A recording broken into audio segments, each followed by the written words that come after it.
प्यारे बच्चों अस्सलाम वालेकुम। आज हम साइंस और जंग पढ़ने जा रहे हैं जो कि सबक नंबर 17 है और सफ़र नंबर 100 है। तो बच्चों आजकल के दौर में जो भी जंग हो रहा है वो साइंस के बनाए हुए हथियारों से लड़ी जाती है। साइंस ने जो भी मुहलिक हथियार बनाए हैं इन्हीं हथियारों से आजकल के जंग जो है लड़ी जाती है।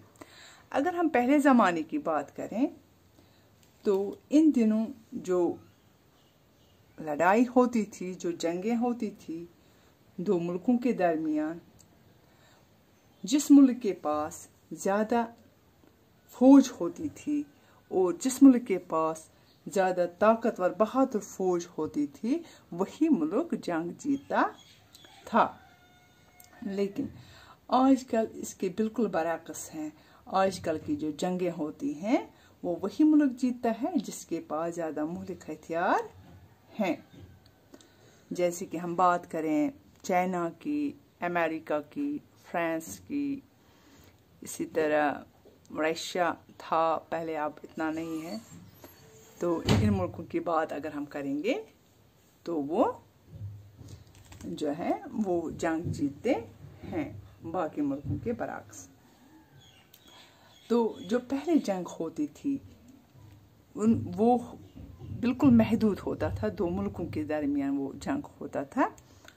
इसमें जो इंसानी जानें थी वो भी ज़ाया हो जाती थी, ख़त्म हो जाती थी इंसानी जानें, लेकिन बहुत कम तादाद में, क्योंकि वो जंगें जो होती थी वो तलवारों, नेज़ों और तीरों से लड़ी जाती थी।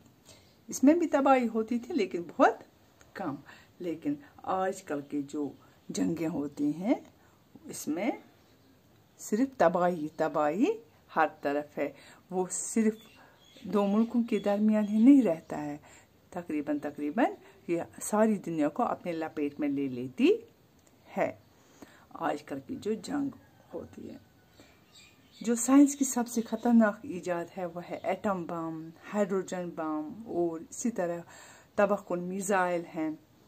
तो इनसे सिर्फ चंद सेकंडों में ही ये दुनिया तबाह हो सकती है। तो बच्चों आज हम इसी के बारे में पढ़ेंगे, साइंस और जंग।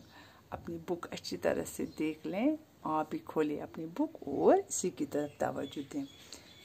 पहले ज़माने में जंग में मुख्तलिफ फौजों की जिस्मानी ताकत और फुर्ती का मुकाबला होता था। उनके हथियार भी पुराने तर्ज के और सीधे सादे होते थे। यानी पुराने तर्ज मतलब हुआ तलवार होते थे, नेज़े वगैरह, तीर वगैरह, उन्हीं का इस्तेमाल किया जाता था।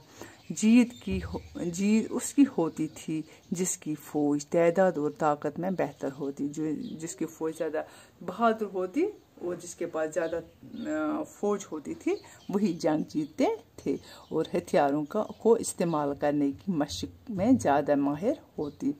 लेकिन आज की जंग जिस्मानी ताकत और बहादुरी से नहीं जीती जाती बल्कि साइंस के ईजाद किए हुए हथियारों पर मुनहसर है। ये कहा जाए तो गलत न होगा कि मौजूदा दौर की जंग फौजों की जंग नहीं, साइंस की जंग है। जिस मुल्क के पास ज़्यादा मुल्क हथियार हैं वो दूसरे को शिकस्त दे सकता है।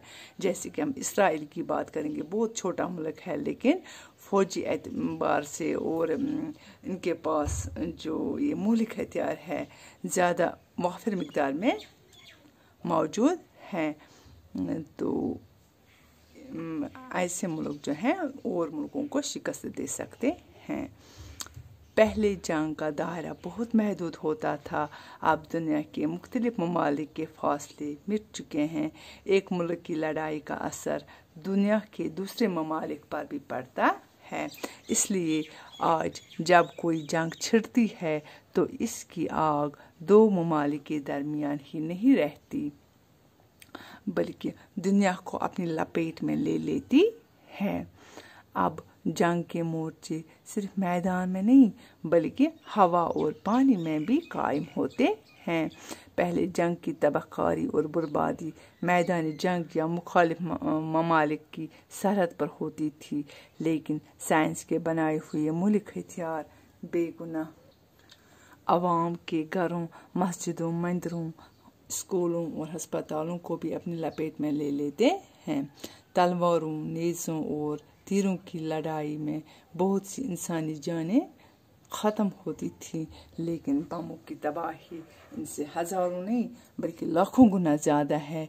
एक बम कई मील के रुकबे में इमारतों और इंसानी ज़िंदगी को तबाह कर सकता है। दूसरी जंग अज़ीम में दुनिया के कई ममालिक शदीद बमबारी की वजह से तबाह और बर्बाद हुए।